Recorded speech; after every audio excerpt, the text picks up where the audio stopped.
여러분도 여러 번 들으신 대로 지난 18일에 3차 전주시 건축 심의를 우리가 하나님의 은혜 가운데 가속 차로를 하지 않아도 될 수 있도록 그렇게 배려를 해주셔서 잘 통과되었습니다.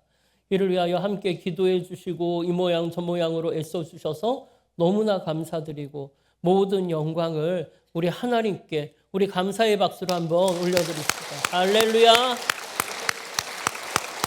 감사합니다. 하나님. 이제 하나님의 그 뜻을 이루기 위해 또 건축을 준비하며 나아갈 때 하나님 우리에게 또 여전히 큰 은혜 주실 줄 믿습니다. 제가 우리 교회 부임한 지도 벌써 8년이 되어가요. 부임 당시 우리 교회는 좀 어려움을 겪고 있었습니다. 오래된 다툼과 아픔이 건축이라는 문제로 불거져서 모두가 좀 상처가 있었고 이로 인해 교회는 안팎으로 어려움을 겪고 있었어요. 예배도 기도도 우리의 사명인 선교도 우리가 하나 되질 못하였고 서로 때로는 비판하고 정죄하며 그런 다투는 경우도 여러 번 있었습니다. 그러나 어느덧 예배가 안정되고 기도도 선교도 하나가 되어갈 때 하나님께서는 다시금 우리에게 4대 선교와 다음 세대를 위한 교회 건축의 꿈과 비전을 주셨습니다. 여러분 그때 우리에게 주신 말씀이 출애굽기 3장 7절에서 10절의 말씀입니다. 우리 한번 함께 읽어보겠습니다. 여호와께서 이르시되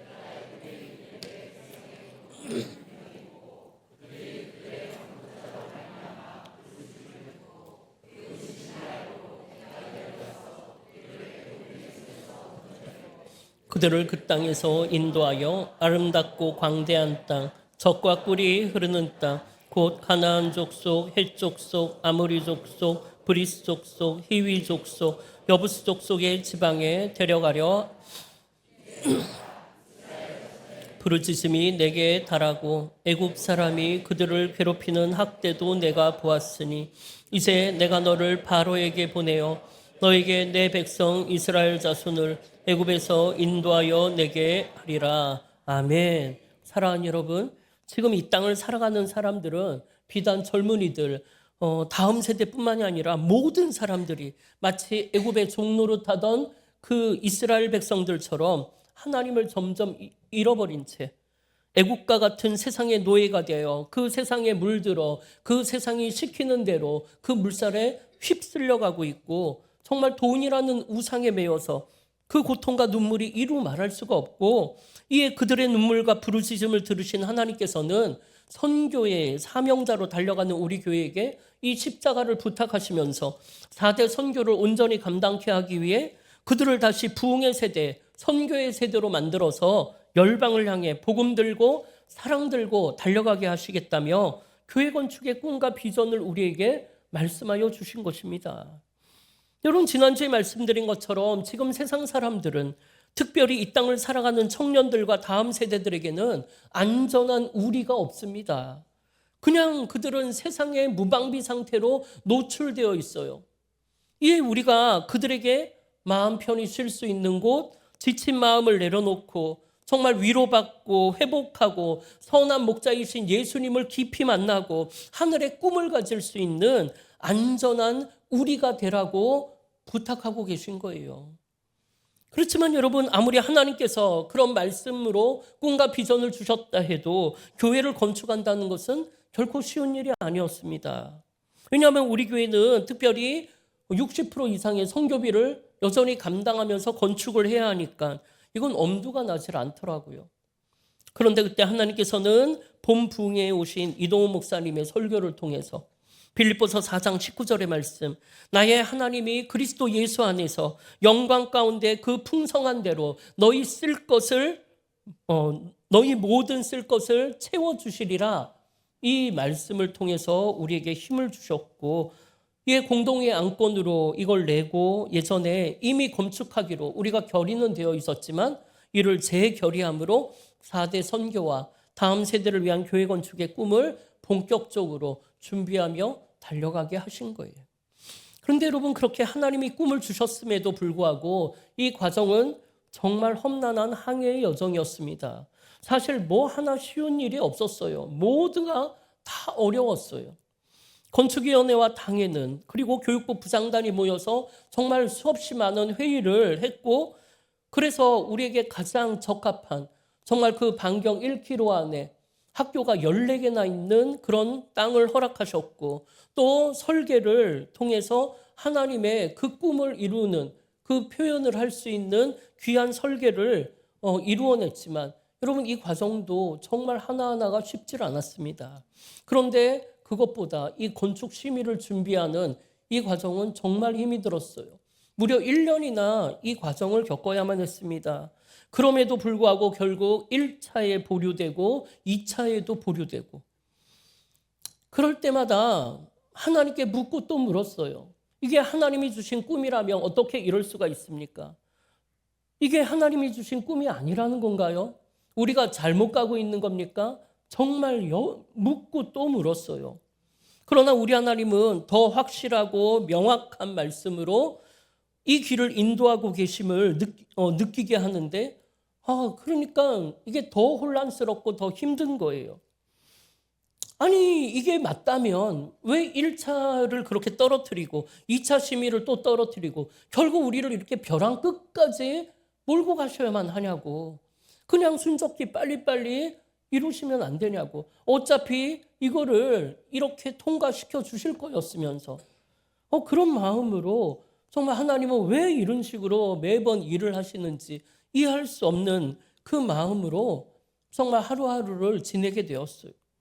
여러분을 뵐 면목도 없고, 그로 인해 여러 가지 오해와 공격을 정말 계속 받으니까 저도 마음이 흔들리고 약해지더라고요.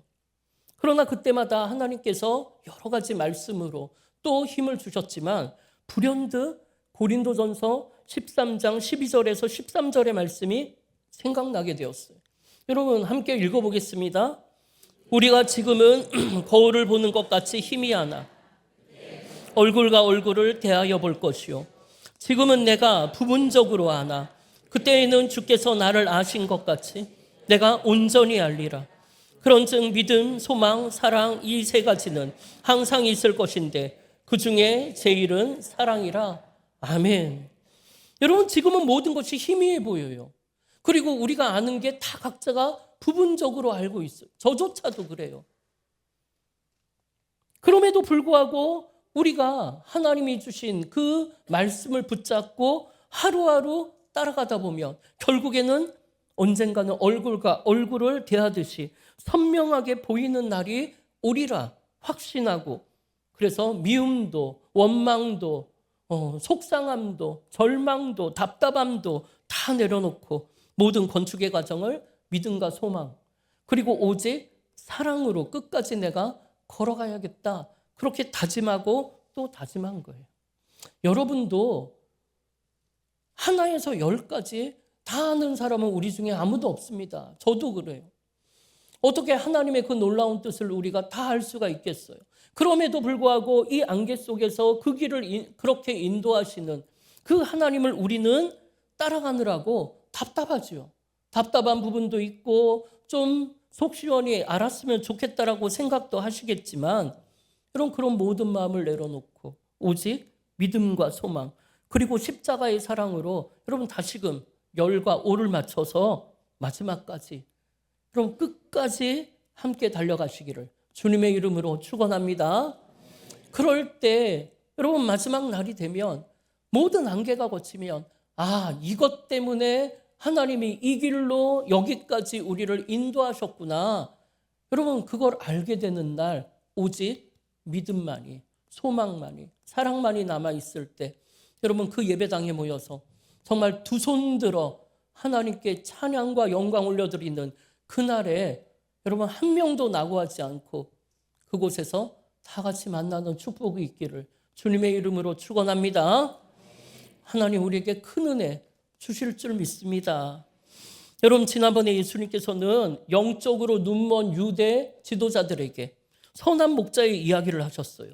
그러면서 너희들이야말로 눈먼 자요 울타리를 넘어가는 절도며 강도라고 얘기하시니까 여러분 또다시 난리가 날 수밖에 없죠.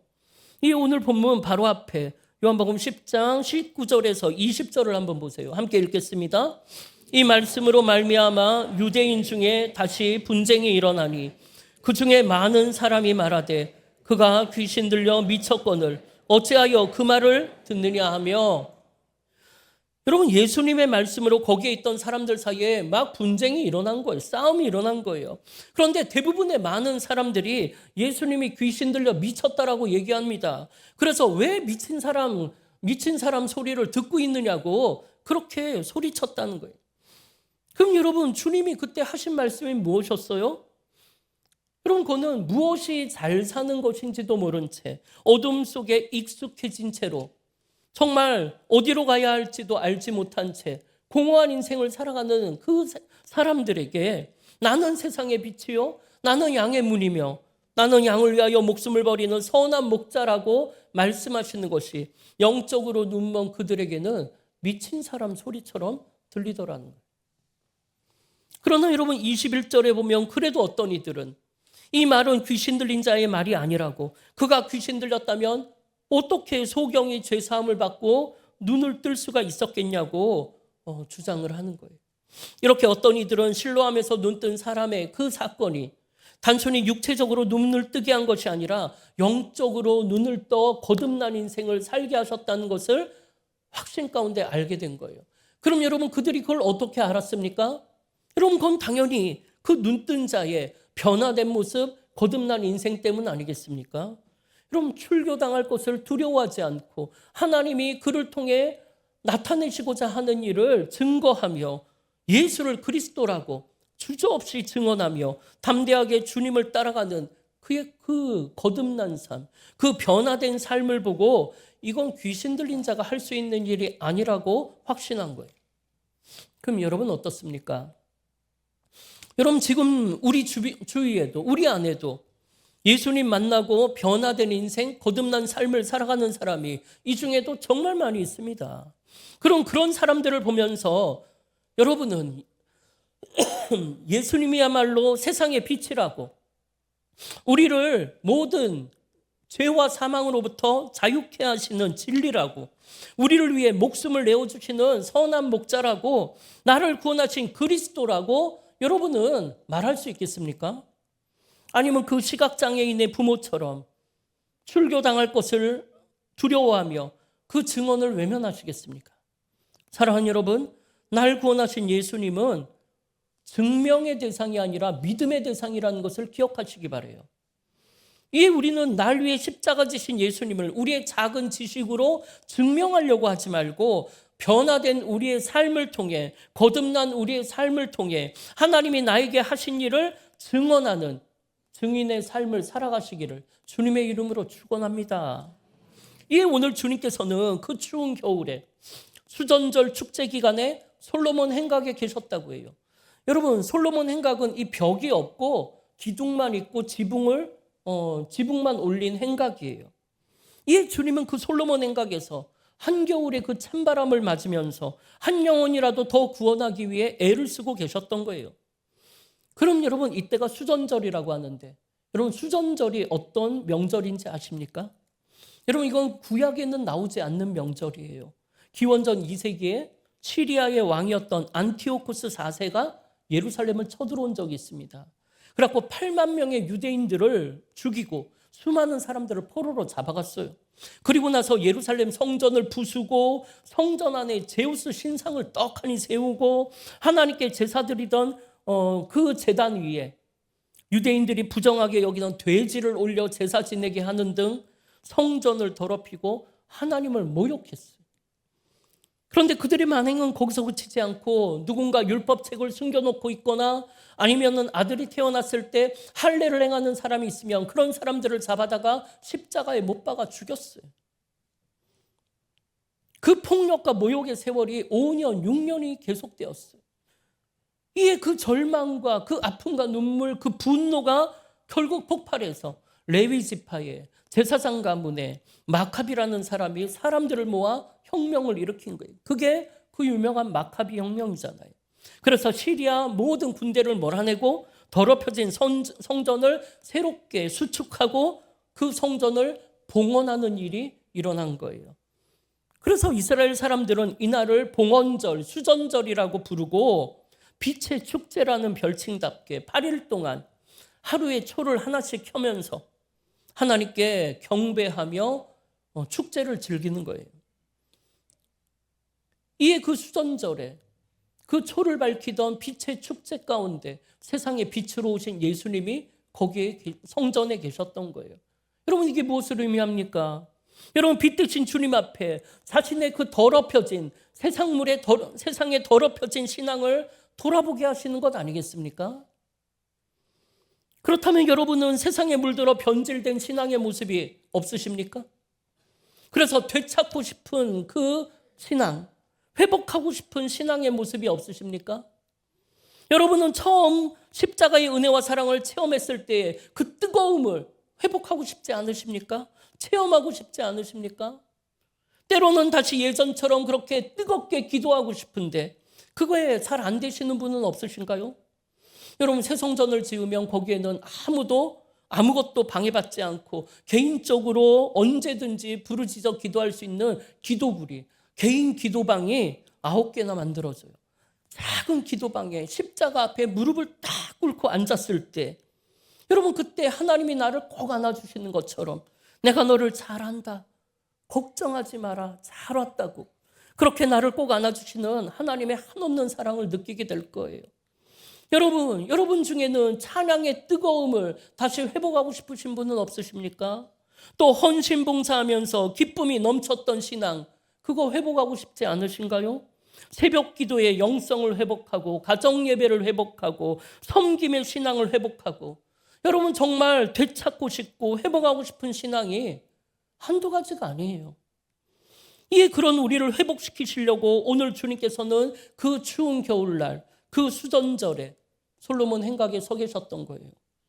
예, 오늘 우리가 여러분 뜨겁게 찬양하고 기도하실 때 나를 만나시려고 솔로몬 행각에 서 계신 주님을 깊이 체험하고 수전절에 회복의 역사가 일어나기를 주님의 이름으로 축원합니다. 그런데 여러분, 그런 주님의 마음도 모른 채 거기에 모인 수많은 축제를 즐기러 온 사람들은 또 예수님을 발견하고 예수님께 달려들면서 따지듯이 묻습니다. 오늘 본문 24절 보세요. 유대인들이 애워싸고 이르되 당신이 언제까지나 우리의 마음을 의욕하게 하려 하나이까? 그리스도면 밝히 말씀하소서. 여러분, 이게 지금 사람들이 뭐라고 하는 거예요? 당신이 그리스도가 맞냐라는 거예요. 만약 그렇다면 속 시원하게 그렇다고 대답 좀 해보라는 거예요. 그러나 여러분, 이건 주님이 그리스도라고 하면 주님을 믿겠다라고 그런 마음으로 질문하는 것이 아니고 그 말을 꼬투리 잡아서 주님을 몰아세우기 위함이에요. 예, 주님이 뭐라고 대답하십니까? 여러분, 25절서부터 보면 예수께서 대답하시되 내가 너희에게 말하였으되 너희가 믿지 아니하였도다.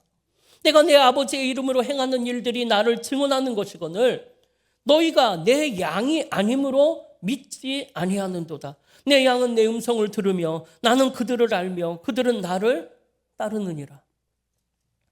여러분, 참으로 두려운 말씀 아닙니까? 너희는 내 양이 아니라는 거예요. 그래서 믿질 않는다는 거예요. 여러분, 오늘 우리는 정직하게 이 말씀 앞에 서봐야 합니다. 그렇다면 과연 여러분은 주님의 양입니까? 다시 말해, 여러분은 선한 목자이신 주님의 음성을 들을 수 있고 그 목자를 분별해낼 수 있고 선한 목자이신 주님이 이끄시는 대로 인생의 갈림길이 나올 때마다 주님을 따라가고 계십니까? 아니면 어려움을 당할 때마다 어디로 가야 할지 몰라 헤매이며 하나님이 과연 어디 계시냐며 하나님이 계시다면 나에게 왜 이런 일들이 일어나냐며 하나님을 의심하고 원망하며 세상 소리를 따라가고 계신 것은 아닙니까? 그런데 여러분, 참으로 놀랍고 감사한 것은 그럼에도 불구하고 주님은 그들을 위해 십자가를 지셨다라는 것이죠. 다시 말해, 그럼에도 불구하고 주님은 세상에 물들어 주님의 음성을 듣지 못하는 여러분을 위해, 오늘 나를 위해 십자가를 지셨다는 것입니다. 이에 우리는 그 십자가의 은혜와 사랑 앞에 감사할 수밖에 없고 날 위해 목숨을 버리신 선한 목자 앞에 겸손하게 무릎을 꿇을 수밖에 없고 주님이 이끄시는 대로 순종하며 따라갈 수밖에 없는 거예요. 그리고 그렇게 그 길을 따라갈 때 28절에 주님이 뭐라고 약속하시냐면, 주님께서는 그런 우리에게 구원의 감격, 영생의 기쁨을 주시겠다라고 약속하고 계시고, 세상의 그 어떤 것도 주님의 손에서, 하나님 아버지의 손에서 그런 우리를 절대로 빼앗아갈 수 없게 하겠다라고 약속하고 계신 거예요. 사랑하는 여러분, 오늘 이 주님의 약속이 오늘 우리에게 주시는 우리 하나님 아버지의 약속인 줄 믿습니다. 여러분, 이 약속 붙잡고 힘을 내시기를 바라요. 세상 그 어느 것도 하나님의 사랑에서 여러분을 빼앗아갈 수 없습니다. 세상 그 어떤 것도 십자가의 은혜와 사랑에서 여러분을 빼앗아갈 수 없어요. 그 구원의 감격, 영생의 기쁨, 그 행복의 삶에서 우리를 빼앗아갈 수 없습니다.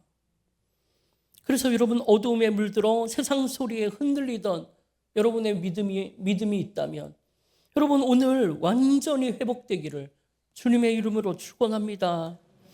그렇다면 여러분, 이를 위해 우리는 세상의 빛으로 오신 예수님 안에 거해야 하는 것 아니겠습니까? 또 선택과 갈등의 상황에서 세상 소리를 쫓아가는 것이 아니라 선한 목자 되신 주님이 걸어가신 길, 나를 구원하신 헌신과 사명의 십자가의 길을 따라가야 하는 것 아니겠습니까? 그래서 우리가 어디서 무엇을 하든 우리를 통해서 예수의 향기가 진동하고, 우리가 있음으로 인하여 그곳에 다툼과 분쟁이 그치고 화해와 회복이 일어나며 의와 평화의 하나님 나라가 그곳에 이루어지게 해야 하는 것입니다. 그럴 때 우리는 실로암, 보냄을 받은 사명자의 삶을 살아가는 것이고, 그런 우리를 세상은 세상의 빛과 소금이라고 불러주는 것 아니겠습니까? 그런데 저는 지금 이 나라와 민족의 현실을 바라보며 정말 목회자의 한 사람으로서 하나님의 이름이 망령되이 일컬어지는 것, 돈이라는 우상이 하나님의 정의와 평화라는 탈을 쓰고 가짜 복음이 전해지고 있다는 것 때문에 수없이 많은 자책과 회개의 눈물을 흘리고 있어요. 그러면 과연 그들이 외치며 그들이 지켜내려는 것은 우리와 다른 것일까요? 여러분, 우리가 지켜내려는 것은 과연 무엇입니까? 여러분, 그것은 오직 예수, 그 진리의 복음을 지켜내기 위함 아니겠습니까? 그래서 우리에게 심겨진 선조들의, 순교자의 그 깨끗하고 고귀한 순교자의 믿음을 우리는 지켜내려고 하는 것 아니겠습니까? 이를 억압하고 이를 더럽히는 것이 있다면 우리는 이걸 지켜내기 위해 하나님의 정의와 평화를 외치는 것이고, 이를 훼손하는 또 억압하는 불법이 있다면 그걸 그만하라고 외치는 것이에요. 그러나 여러분, 그럼에도 불구하고 그들과 똑같이 상대를 억압하고 폭력이라는 행동으로 이걸 표현해서는 안 되는 것 아니겠습니까? 여러분, 코로나를 지나면서 한국 기독교의 인구수가 대폭 감소했다고 해요. 예전에는 1,000만 명을 바라본다는 그 기독교인의 숫자가 지금은 750만, 아니 그보다 훨씬 더 적을 거라고 이야기를 합니다. 그럼 그 이유가 무엇이겠습니까? 그것은 세상 사람들이 우리를 볼 때, 교회 다니는 사람들은 말로는 사랑을 말하며 그럴듯한데 실제 삶의 모습은 세상 사람들하고 별다른 게 없고, 아니 세상 사람보다 더 못할 때가 많다는 것이겠죠. 여러분, 오늘 사람들이 예수님을 둘러싸고 당신이 정말 그리스도냐고 그렇게 밝히 말하라고 달려들었잖아요. 여러분, 그때 주님이 하신 말씀을 가만히 보면 25절 하반절에 보니까 내가 내 아버지의 이름으로 행하는 일들이 나를 증언하는 것이라고 대답해요. 내가 내 아버지의 이름으로 행하는 모든 일들, 주님이 행하신 삶의 모습이 나를 증거하는 것이라고 대답하셨어요. 그러니까 우리 주님은 말로 하시는 분이 아니에요. 구호를 외치시는 분이 아니에요. 당신이 그리스도 되심을 증거하는 것은 주님이 그동안 행하신 일, 주님의 삶의 모습을 통해 이미 증거되고 있다는 것입니다. 그럼 여러분, 그동안 주님이 하신 삶의 모습을 보세요. 여러분도 잘 아시다시피 주님은 단 한 번도 당신의 이익을 위해 사신 적이 없어요. 모든 것이 하나님 아버지의 뜻을 따라 우리를 구원하기 위해 행하신 일들이에요. 그런데 여러분, 지금 우리의 현실을 보세요. 모두가 다 돈이라는 우상에 속아서 하나님의 이름을 망령되이 부르잖아요. 그러나 우리 주님은 단 한 번도 당신이 세상의 왕이 되기 위함이나 돈을 얻기 위함이나 세상에서 높아지고 성공하기 위해 살아가신 적이 한 번도 없습니다. 그렇다면 여러분, 우리 또한 그 선한 목자 대신 그때 그 주님을 따라가는 주님의 양이라면 우리가 행하는 모든 일을 통해서도 우리가 예수 믿는 사람이라는 것, 우리가 그리스도인이라는 것이 증거되어야 하는 것 아니겠습니까? 그런데 이걸 말로 하는 게 아니라 우리의 삶의 행함으로 하라라는 거예요. 그래서 요한이 요한일서 3장 18절에 뭐라고 하냐면, 자녀들아, 우리가 말과 혀로만 사랑하지 말고 행함과 진실함으로 서로 사랑하자라고 이야기하잖아요. 말과 혀로만 하지 말고 행함과 진실함으로. 그리스도인에게는 말이 필요 없어요. 우리의 삶의 모습을 통해 하나님의 사랑이 나타나야 하고, 우리의 삶의 모습을 통해 우리를 구원한 그리스도라고 증거할 수 있어야 하는 것입니다. 그러니까 이게 쉽지를 않죠. 그럼 여러분, 어떻게 하면 세상에 물들어 살아가던 우리가 세상 욕망을 내려놓고 이런 삶을 살아갈 수 있을까요? 여러분, 그것은 우리의 소망을 이 땅에 두지 말아야 합니다. 우리의 소망은 우리가 돌아갈 저 영원한 천국에 두어야 돼요. 여러분은 지금 이 땅의 것을 사모하며 사십니까? 아니면 우리가 돌아갈 본향을 사모하며 사십니까? 여러분은 이 땅의 보화를 쌓아놓고 사십니까? 아니면 우리가 돌아갈 저 영원한 본향의 보화를 쌓아두고 사십니까? 여러분, 저는 매일매일 저 영원한 천국에 돌아갈 날을 손꼽아 기다리며 삽니다. 그러나 그렇다고 해서 제가 멍하니 하늘만 쳐다보며 살고 있지는 않습니다. 그날을 기다리지만 오늘 저에게 주어진 삶을 후회 없이 살아가고자 하루하루 최선을 다해 살려고 애를 쓰며 살고 있다는 거예요. 여러분, 이걸 사도 바울은 빌립보서 1장 20절에서 21절에 이렇게 고백하고 있어요. 함께 읽어보겠습니다. 나의 간절한 기대와 소망을 따라 아무 일에든지 부끄러워하지 아니하고 지금도 전과 같이 온전히 담대하여 살든지 죽든지 내 몸에서 그리스도가 존귀하게 되게 하려 하나니 이는 내게 사는 것이 그리스도니 죽는 것도 유익함이라. 아멘. 여러분, 정말 놀라운 고백 아닙니까? 여러분 어떻습니까? 여러분도 살든지 죽든지 여러분의 삶을 통해 예수 그리스도가 존귀하게 드러나게 하는 삶을 살려고 애를 쓰십니까? 그래서 내 가족이 그런 나의 삶을 통해서 주님을 만날 수만 있다면, 교회가 나를 통해 든든히 서갈 수 있다면, 열방에 하나님의 나라가 임할 수만 있다면, 때로는 손해보고 핍박당하고 조롱당하고 배고픔과 육신의 고통을 당하는 것도 여러분 기꺼이 감수할 수 있겠습니까? 여러분, 만약에 우리도 사도 바울처럼 그렇게 가정에서 일터에서 그렇게만 살아갈 수 있다면 아마 그런 우리를 보고 우리의 가족이, 세상 사람들이 먼저 놀라게 될 거예요. 그러면서 그때 세상은 우리에게 아니 너 왜 그렇게 바보처럼 사냐고, 어떻게 그렇게 욕심 없이 살 수가 있냐고, 그런 상황 속에서 어떻게 그런 선택을 할 수 있느냐고, 과연 그 힘이 어디에서 나오느냐고 우리에게 묻게 될 것이고, 그때 세상은 우리가 예수님을 믿는 믿음 때문에 그렇게 이해하고 용서하고 헌신하고 섬기며 사랑하며 살아갈 수 있다는 것을 알게 될 것입니다. 여러분, 이거는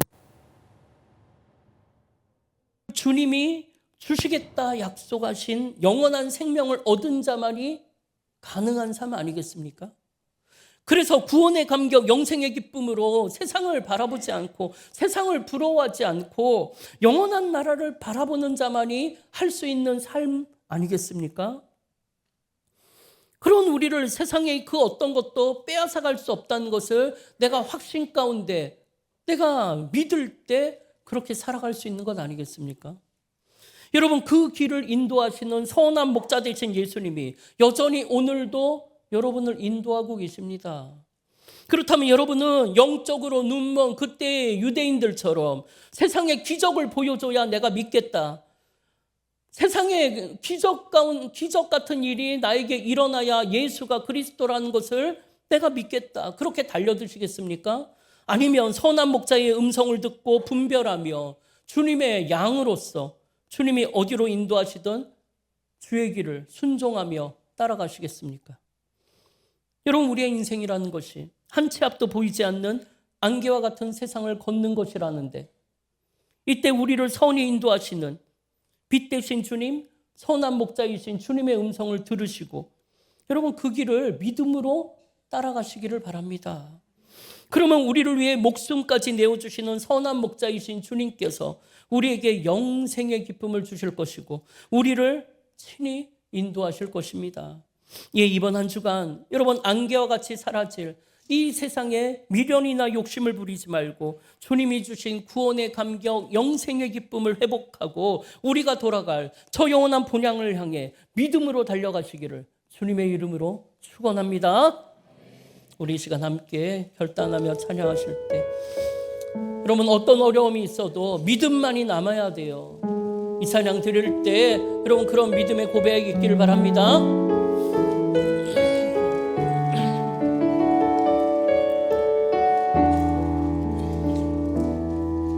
내게 허락하신 시련을 통해 나의 믿음도 강하게 자라고 험한 산과 골짜기 지나는 동안 주께 더 가까이 나를 이끄시네. 내가 겪는 시험이 어렵고 힘겨워도 내 주님보다 크지 않네. 내 앞에 나가 갈라지지 않으며 주가 나로 바다 위 걷게 하니 나는 믿네. 주의 능력으로 내 삶 새롭게 되니 나는 믿네. 주의 능력으로 담대히 나가리라. 주와 함께 싸워 승리하리라. 날마다 믿음을 우리 다시 한번 고백합시다. 나는 믿네. 나는 믿네. 주의 능력으로 내 삶 새롭게 되리. 나는 믿네. 주의 능력으로 담대히 나가리라. 주와 함께 싸워 승리하리라. 날마다 믿음으로 나 살아가리. 사랑하는 여러분, 안개가 짙게 안개가 낀 인생의 걸음 속에 여러분, 지금 믿음으로 살아가고 계십니까? 여러분, 주님의 선한 목자 되신 주님의 음성을 분별하며 그 음성을 들으며 주님을 알며 그 주님을 따라가고 계십니까? 만약 그렇지 않고 여러분 흔들리고 있다면, 세상에 물들어 여러분의 신앙이 더럽혀지고 훼손되고 있다면 여러분, 이 시간 기도하십시다.